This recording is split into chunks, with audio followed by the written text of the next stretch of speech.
আইয়ুব আলাইহিস সালামের কথা মনে আছে না? দীর্ঘদিন রোগে ভুগছেন, চিকিৎসা হচ্ছে না, ভালো হচ্ছে না, শেফা হচ্ছে না। এখানে যারা আধ্যাত্মিকত্ব নিয়ে পড়াশোনা করেন, লেখালেখি করেন, তারা বলেছেন তাদের কিছু কিছু কিতাবের মধ্যে, রোগটা যখন এমন একটা পর্যায়ে চলে আসলো যে তিনি জিহ্বাটা নড়াতে পারছেন না, কারণ তিনি আল্লাহ পাকের জিকির করতে প্রচন্ড ভালোবাসতেন। এক পর্যায়ে রোগটা এমন একটা জায়গায় চলে আসলো যে জিহ্বাটা তিনি নড়াতে কষ্ট হচ্ছে।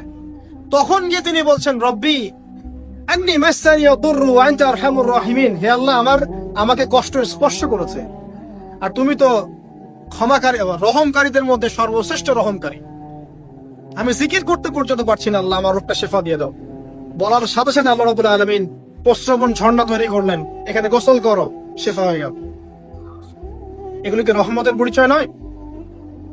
এখানে এক্সপার্ট স্কলার এমনও বলেছেন, আজকে আমরা যারা বাহ্যিক সৌন্দর্য নিয়ে বেশি গর্ব করি আর কি, আত্মিক সৌন্দর্যের চাইতে বাহ্যিক সৌন্দর্য নিয়ে যারা বেশি গর্ব করি, যদি আল্লাহ পাক আমাদের পোশাকটাকে পরিবর্তন করে দেন, আত্মাটাকে দেহের পোশাক দেন আর দেহটাকে আত্মার পোশাক বানায় দেন, তাহলে দুর্গন্ধে কি আমাদের সামনে আসতে যাবে?